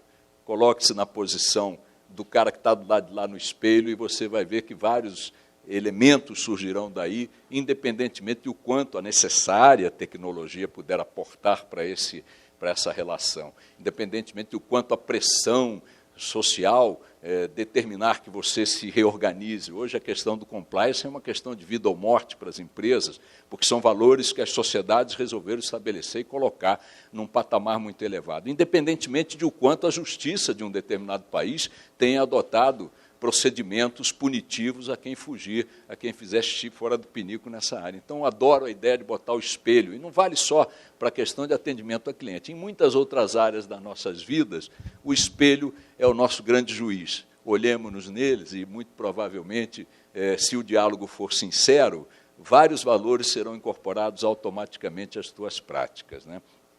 Ainda nessa coisa da tecnologia aplicada ao atendimento do cliente como forma de fazê-lo sentir-se melhor, eu viajo muito. Aliás, hoje à noite, Ricardo, estou indo para o México. Vou participar de uma palestra lá amanhã sobre debates presidenciais. O México vai ter eleições presidenciais. O Zuckerberg disse que não vai atrapalhar. Ontem incluiu o México. Obrigado, Zuckerberg. Tal. Citou o Brasil, citou o México, citou a Índia, né? Países que terão eleições esse ano. E, por conta das eleições no México, eu vou amanhã fazer uma palestra e participar de um debate com os organizadores dos debates presidenciais no México. O Brasil, essas coisas das quais a gente pode se orgulhar, e a Band é protagonista nessa história, o Brasil está num patamar elevadíssimo na questão de debates presidenciais. A Band foi a primeira a introduzi-los na cena política brasileira, na cena eleitoral brasileira, ainda logo depois do fim do regime militar, da ditadura, enfim, como queiram, e a partir daí esta prática se generalizou, se difundiu, se horizontalizou. Hoje nós temos mais debates presidenciais por campanha do que qualquer país no mundo. Enche o saco, em boa dose dele, porque, afinal de contas, a gente sabe que o material humano está disputando as eleições, mas é importante porque é um instrumento de consolidação do processo, de valorização do processo. Se os personagens do processo não estão à altura do que queremos, tudo bem, mas o processo está assegurado. É uma consolidação da liberdade, da discussão, da democracia, os debates transmitidos para todo o país, pela Band, pioneiramente, pelas outras redes de TV, por entidades corporativas e tudo mais, de classe, isso virou uma coisa absolutamente incorporada ao nosso cenário. E não é assim em boa parte do mundo. Os próprios Estados Unidos, que são os grandes tutores assim dos primeiros debates, tiveram debates, aquele histórico debate Nixon-Kennedy, que o Nixon suava e o Kennedy bonitão, também, enfim, o Kennedy bonitão, deixa para lá os detalhes, mas, enfim, e depois do debate Kennedy-Nixon, com o assassinato de Nixon e a posse de Lyndon Johnson, a maior democracia ocidental, como eles gostam de dizer, ficou sem debates presidenciais durante muitos anos, muitas eleições. Não é uma coisa fácil de levar a classe política a aceitar, porque ela se expõe, né? Ela fica ali escancarada perante seu maior adversário, que é o oponente, e seu maior juiz, que é a opinião pública, ao vivo, sem corte, sem edição, sem nada. Os mexicanos estão, nesse momento, dependendo muito de definir coisas no debate que eles estão muito inseguros, porque temem expor os candidatos, temem que o debate quebre o pau e não sei o quê, estão muito traumatizados, porque no debate de 4 anos atrás, aliás, 6 anos, teve um debate lá em 2012, não sei se houve um período qualquer presidencial que foi, e que eles me mandaram um relatório deles das preocupações. Eles queriam evitar 2 coisas que tinham impressionado muito. Uma é que uma moça muito bonita, com uma roupa que eles acharam muito imprópria, me perdoem as moças, eu achei sensacional. Foi quem levou aquele potinho para sortear quem falaria primeiro. Ninguém falou mais de nada. Tá? Os caras falaram de fome, miséria, guerra, imigração, crise econômica, só se discutia o modelito da moça. E a outra coisa é que a mediadora, que não atuou bem como mediadora, como mera apresentadora, né, condutora do debate, não estava preparada, não parecia saber o que estava fazendo ali. Isso causou um desconforto, aí os partidos não querem mais debater e tal, e agora eles estão lá tentando consolidar isso. E eu dizia que isso me faz viajar muito, coisas como essas, e voltando ao assunto do cliente, agora tem, e aqui não vai uma crítica, é uma observação, uma caricatura, a confusão, às vezes, de tratar o cliente por um campo de sedução. Então, vou seduzir o cliente. E não pelo campo da eficiência, do aprimoramento daquilo que o cliente quer, que é o serviço pelo qual ele está pagando. Então, agora tem companhia aérea que você liga e você é atendido por uma voz feminina que diz: oi, tudo bem? E aí? Tudo legal? Ah, agora eu entendi. Chegam ao requinte... Chegam ao requinte de fazer assim, digita aí o seu CPF. Aí você, putz, tá. Um minutinho que eu vou conferir. Aí bota um som de alguém teclando. Já viram isso? E quando você está a bordo, aquela puta turbulência, a mulher diz assim: olha, gente, estamos chegando no aeroporto.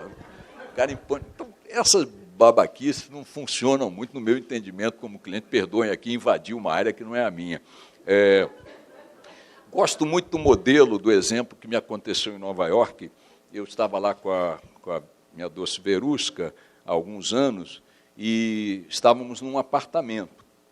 E a Verusca comprou um lençol para o colchão da cama. E foi testar.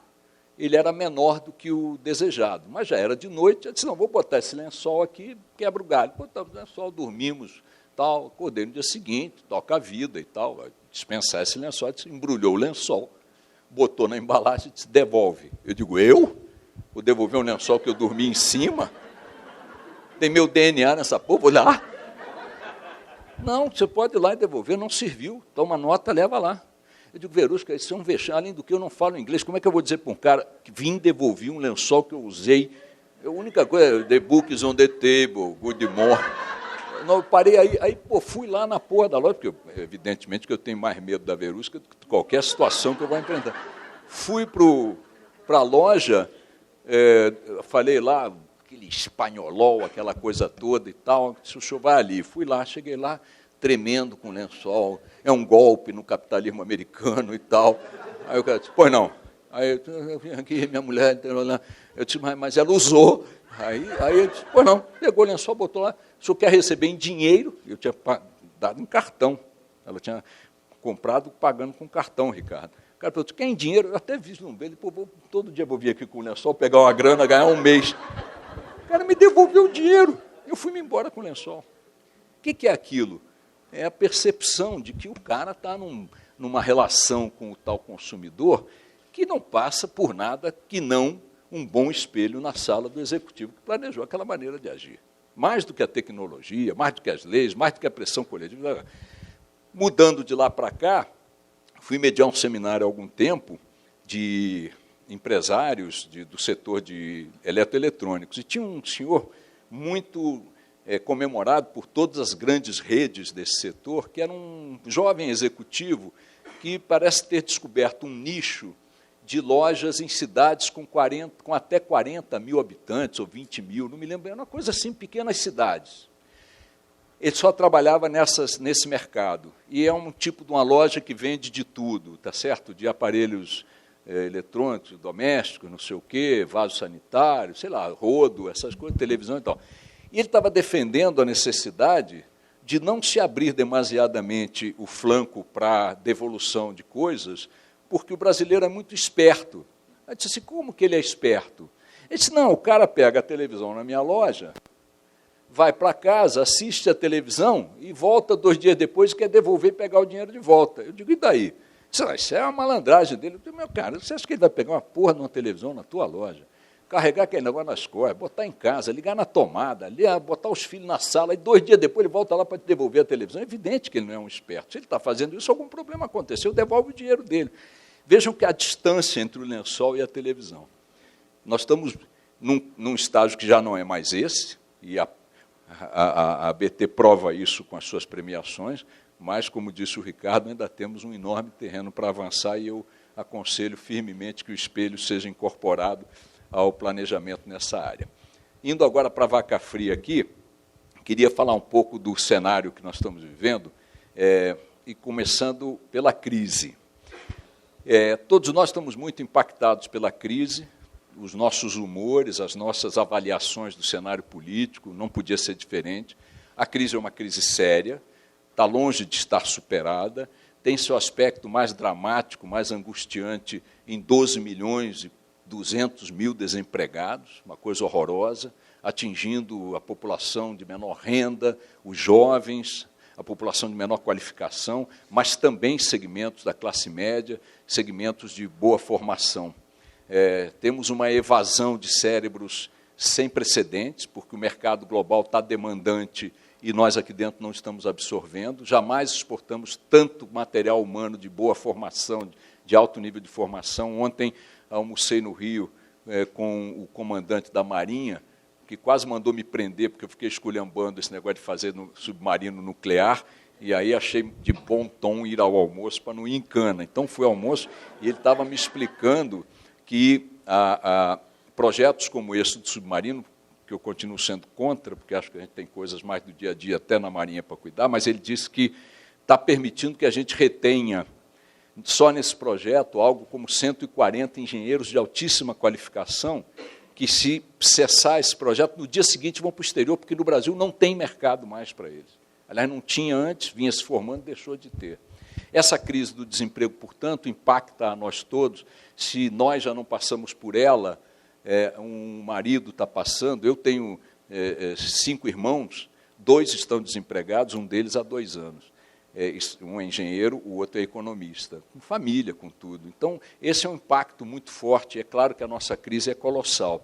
Mas eu gosto de colocar essa crise numa perspectiva histórica, para a gente poder saber como olhar para ela sem se entregar a ela, sem achar que o país está condenado definitivamente por ela, porque definitivamente não está.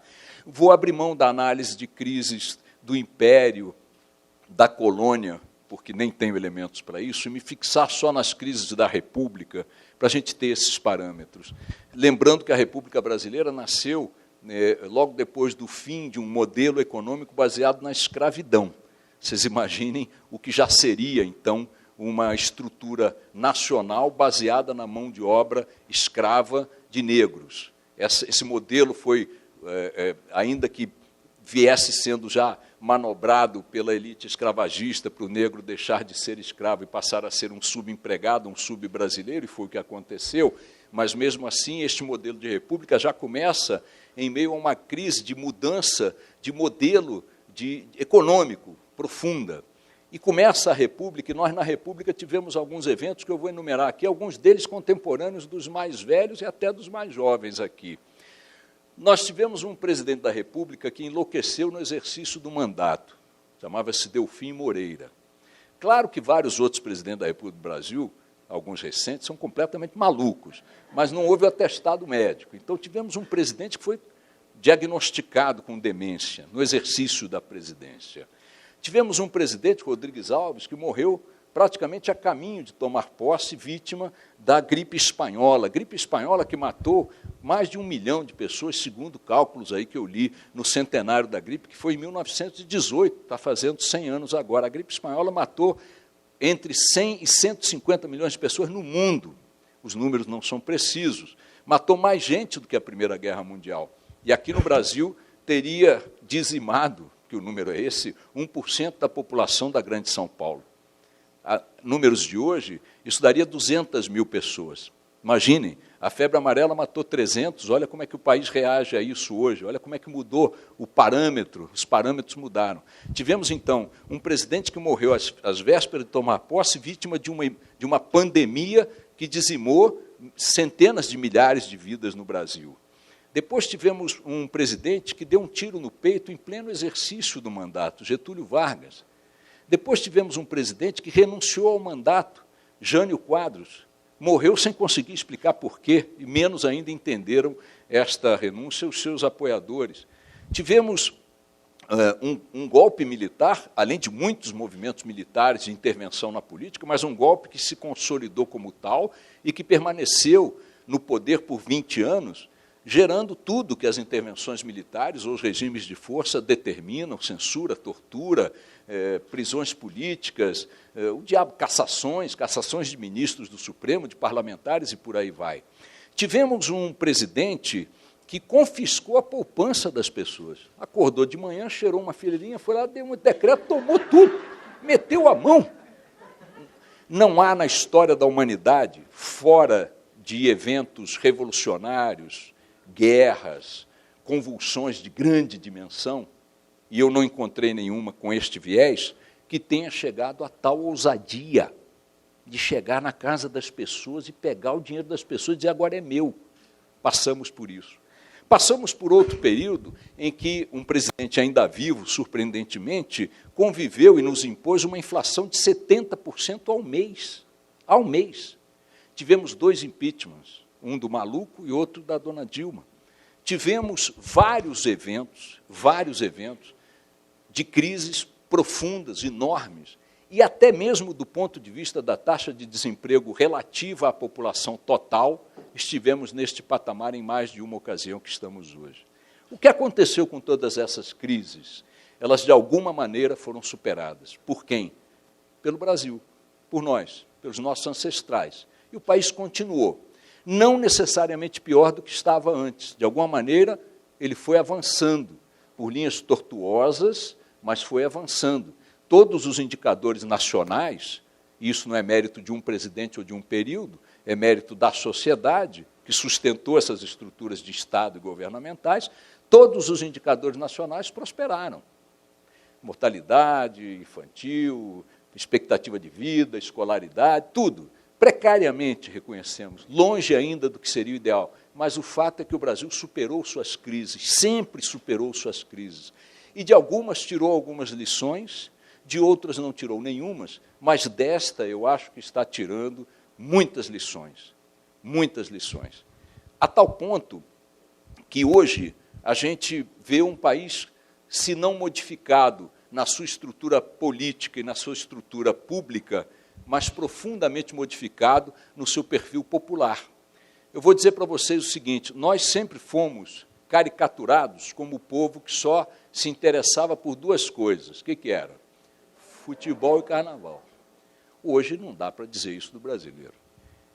Não conheço paralelo no mundo em que, fora de um evento prevalente, mais uma vez, guerra, revolução ou coisa, a sociedade como um todo de um determinado país, em ambiente democrático, a despeito de tudo, nós vivemos um ambiente democrático, num ambiente democrático tenha se tomado de interesse pela política, como vem acontecendo com os brasileiros, já é um fato concreto. E para quem acha que isso é bobagem, ou que daqui a pouco volta a ser futebol e carnaval, deixa eu dizer a vocês o seguinte, olhem o quanto esse país mudou. Se eu dissesse para vocês, há 3 anos, que o deputado mais poderoso da República seria preso e de dentro da cadeia não sairia tão cedo, vocês iam rir de mim, iam perguntar o que eu fumei. Se eu dissesse para vocês que o ministro da Fazenda mais poderoso depois da redemocratização, e talvez em toda a história da República, eu não tenho certeza, seria preso e na cadeia ficaria em condições muito desfavoráveis, num processo de negociação de delação premiada absolutamente explosivo, vocês iam rir de mim. Se eu dissesse para vocês que o governador de Estado, considerado o alfangatê do maior partido do Brasil para a eleição de 2018, chegou a ser lançado vice-presidente na chapa da Dilma Rousseff pelo então prefeito do Rio, Eduardo Paes, e o Temer brigou e tal, e acabou colando com o apoio da Dilma, o Temer foi candidato a vice na reeleição da Dilma. A Dilma deve se arrepender disso até hoje. Se tivesse posto o Sérgio Cabral, hoje teria um vice preso, mas não teria caído. Vocês iam rir de mim. Porra, você não prendeu o Sérgio Cabral? Se eu dissesse para vocês que a elite do empresariado da construção pesada no Brasil ia para a cadeia, vocês iam rir de mim.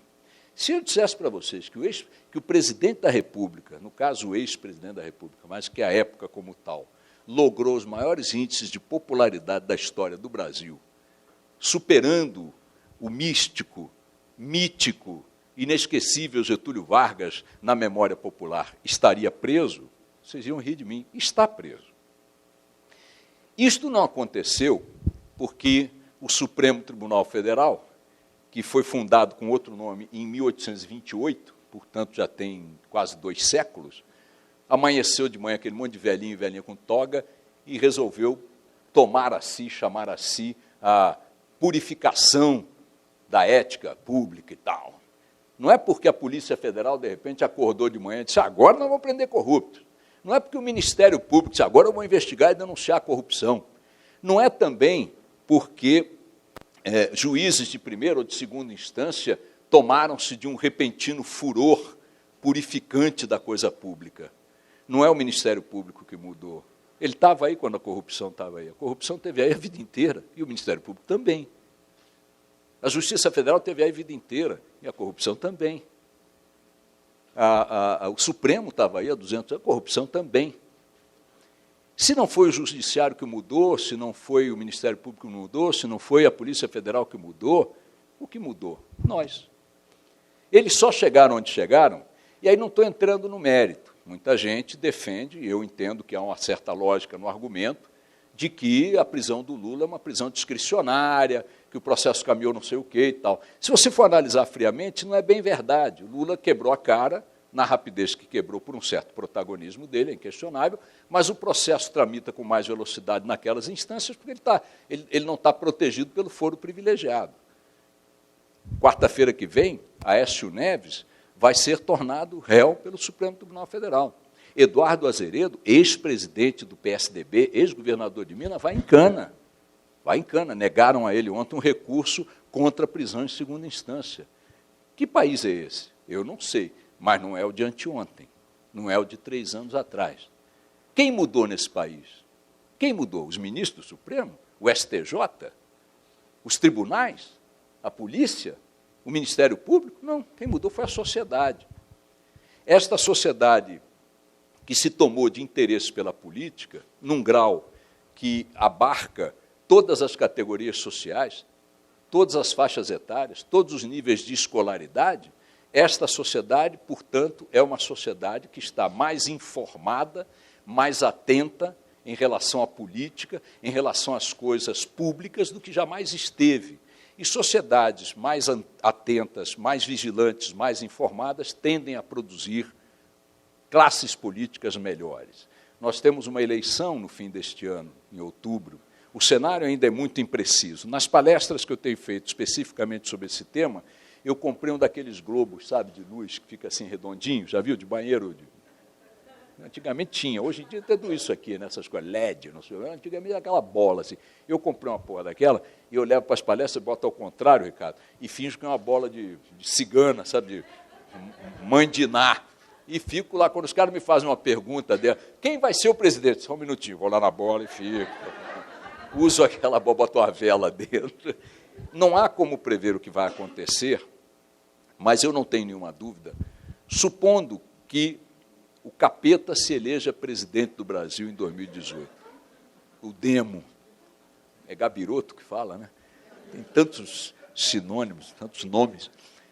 Supondo que ele seja eleito, ele não vai poder repetir os erros dos seus antecessores, ou os seus, caso seja uma reeleição, uma volta a Planalto, supondo que o Lula vá para lá, ou coisa que o valha.